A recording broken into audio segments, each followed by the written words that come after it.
ધોરણ 10 વિષય યોગ સ્વાસ્થ્ય અને શારીરિક શિક્ષણ, પાઠ 5 ચેપી અને બિનચેપી રોગો, ઓનલાઈન હોમવર્ક માટે સ્વાધ્યાય પોથી MCQ સવાલ જવાબ.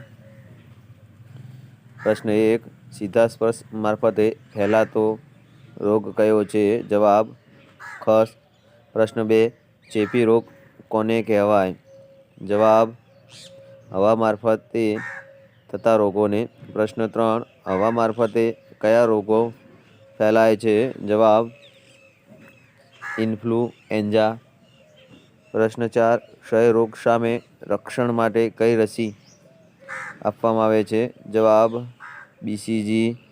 પ્રશ્ન 5 ચામડીમાં ચીરો પડવાથી કયા રોગના જીવાણુઓ શરીરમાં પ્રવેશે છે? જવાબ ટીટેનસ ધનુર્વાના. પ્રશ્ન 6 બાળ લકવા સામે રક્ષણ માટે કઈ રસી આપવામાં આવે છે? જવાબ OPV. પ્રશ્ન 7 પલ્સ પોલિયો રસીકરણ શા માટે આપવામાં આવે છે? જવાબ ધનુર ન થાય તે માટે. પ્રશ્ન 8 મૃત્યુદર ઘટાડવા કઈ યોજના શરૂ કરવામાં આવી છે? જવાબ વડાપ્રધાન આરોગ્ય સુરક્ષા યોજના. પ્રશ્ન 9 રોગ નિયંત્રણ માટે કેવું પરીક્ષણ જરૂર છે? જવાબ રુધિરનું પરીક્ષણ. પ્રશ્ન 10 રોગોને કેટલા પ્રકારમાં વર્ગીકૃત કરી શકાય? જવાબ 2. પ્રશ્ન 11 કયો રોગ રસીકરણ દ્વારા દુનિયાભરમાંથી નાબૂદ થઈ ગયો છે? જવાબ શીતળા. પ્રશ્ન 12 ગ્રામીણ ક્ષેત્રમાં આશરે કેટલા હજારની વસ્તી પ્રમાણે એક પ્રાથમિક આરોગ્ય કેન્દ્રની સ્થાપના કરવામાં આવે છે? જવાબ 30,000. પ્રશ્ન 13 કયા કાર્યક્રમ દ્વારા HIV મુક્ત લોહી મળી રહે તેવું આયોજન કરવામાં આવેલ છે? જવાબ રાષ્ટ્રીય એઇડ્સ નિયંત્રણ. પ્રશ્ન 14 OPVનો પ્રથમ બુસ્ટર ડોઝ કેટલા વર્ષની ઉંમરે અપાય છે? જવાબ 1.5 થી 2 વર્ષની ઉંમરે. પ્રશ્ન 15 શાળાના ઘણા વિદ્યાર્થીઓમાં કઈ ખામી સર્જાતી હોય છે? જવાબ દ્રષ્ટિની. પ્રશ્ન 16 BCGની રસી કયા રોગ સામે રક્ષણ આપે છે? જવાબ ક્ષય, TB.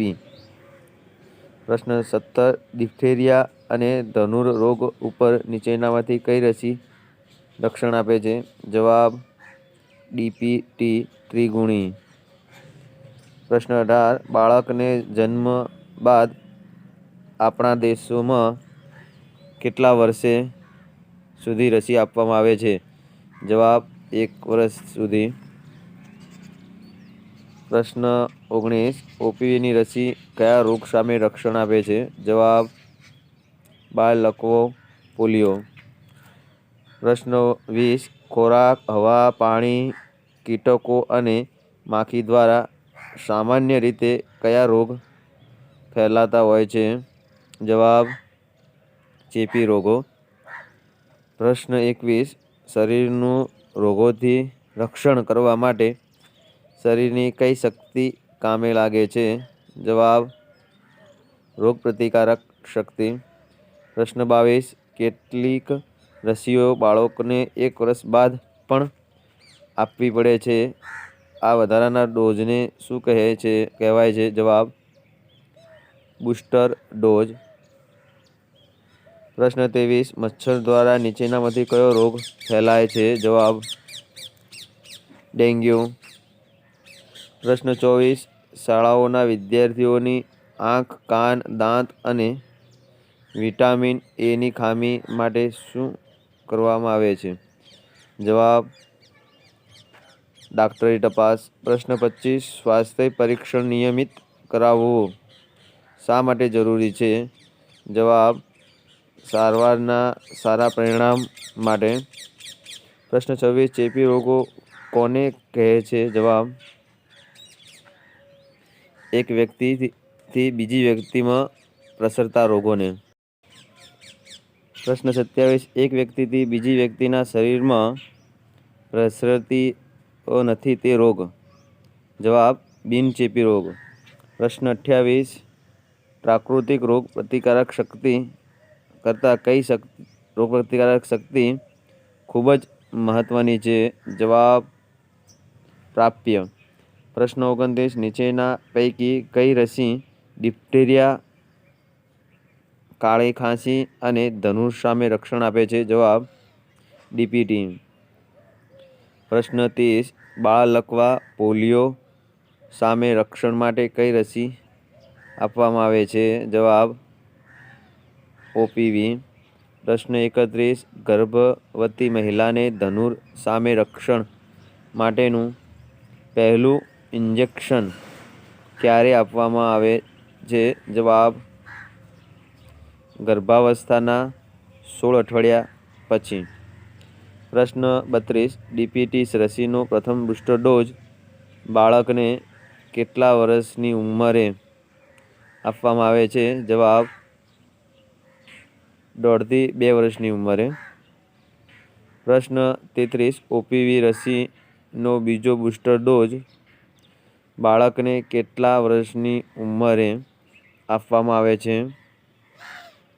જવાબ 5 થી 6 વર્ષની ઉંમરે. પ્રશ્ન 34. રસીકરણ દ્વારા કયો રોગ અને તેના જંતુઓને વિશ્વમાંથી નાબૂદ કરવાના સઘન પ્રયત્નો થઈ રહ્યા છે? જવાબ બાળલકવા. પ્રશ્ન 35. ગર્ભવતી મહિલાને કયા કાર્યક્રમ હેઠળ રસી આપવામાં આવે છે? જવાબ રાષ્ટ્રીય રસીકરણ કાર્યક્રમ. પ્રશ્ન 36. રસીકરણનું બુસ્ટર ડોઝ એટલે શું? જવાબ 1 વર્ષ પછીનો વધારાની રસીનો ડોઝ. પ્રશ્ન 37. રસીકરણ શા માટે કરવામાં આવે છે? જવાબ રોગપ્રતિકારક શક્તિ કેળવવા. પ્રશ્ન 38. શીતળાનો રોગ કોના દ્વારા નાબૂદ થયો? જવાબ રસીકરણ દ્વારા. પ્રશ્ન 39. બાળલકવા ઓરીની રસી ક્યારે આપવી જોઈએ? જવાબ 9 મહિને. પ્રશ્ન 40. રોગ સામેના રક્ષણનો આધાર શેના પર હોય છે? જવાબ રોગપ્રતિકારક શક્તિ પર. પ્રશ્ન 41. ચેપી રોગો કઈ રીતે પ્રસરે છે? જવાબ એક વ્યક્તિના શરીરમાંથી બીજી વ્યક્તિના શરીરમાં. સીધા અથવા કોઈ માધ્યમથી પ્રસરે છે. પ્રશ્ન 42. ધનુરથી રક્ષણ મેળવવા માટે કઈ રસી આપવામાં આવે છે? જવાબ ટીટી. પ્રશ્ન 43. નીચેના પૈકી કયો રોગ બિનચેપી છે? જવાબ ઉણપથી થતો રોગ. પ્રશ્ન 44. કયા રોગના રસીકરણ માટે પ્રવાહીના ટીપાં પીવડાવાય છે? જવાબ બાળલકવા. પ્રશ્ન 45. કયા રોગ સામે રસીકરણ બાળકને જન્મ બાદ બીજા દિવસે ઇન્જેક્શનથી આપવામાં આવે છે? જવાબ ક્ષય. પ્રશ્ન 46. કયા રોગ સામે રસીકરણ 9 મહિને ઇન્જેક્શનથી આપવામાં આવે છે? જવાબ ઓરી. પ્રશ્ન 47. ત્રિગુણી અને બાળલકવા સામે રક્ષણ માટે પહેલો, બીજો અને ત્રીજો ડોઝ અનુક્રમે આ સમયે અપાય છે? જવાબ 1.5, 2.5 તેમજ 3.5 મહિને. પ્રશ્ન 48. પ્રજનન બાળ સ્વાસ્થ્ય કાર્યક્રમ નીચે મુજબની કામગીરી આવરી લીધી છે? જવાબ આપેલ તમામ. પ્રશ્ન 49. ક્ષય નિયંત્રણ કાર્યક્રમમાં ડોટ્સમાં શું કરવામાં આવે છે? જવાબ નજર સમક્ષ દરેક દર્દીને દવા આપવામાં આવે છે. પ્રશ્ન 50. રાષ્ટ્રીય મલેરિયા નિયંત્રણ કાર્યક્રમનો ઉદ્દેશ?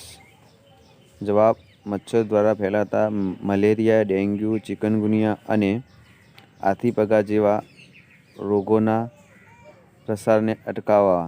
પ્રશ્ન 51. સ્વાસ્થ્ય સંરચનામાં કયા ઘટકો આવે છે? જવાબ: પ્રાથમિક આરોગ્ય કેન્દ્ર.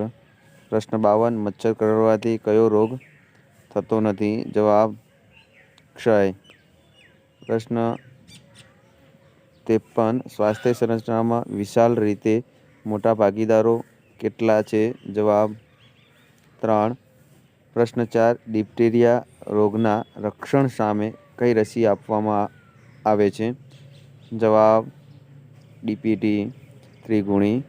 પ્રશ્ન 55. આરોગ્ય સમસ્યાના નિયંત્રણ માટે કેવા કાર્યક્રમનું આયોજન કરવામાં આવે છે? જવાબ: રાષ્ટ્રીય સ્વાસ્થ્ય કાર્યક્રમ. બીજા વિડીયો જોવા માટે ચેનલને સબસ્ક્રાઈબ કરો. Edit by Lalit Pundiya.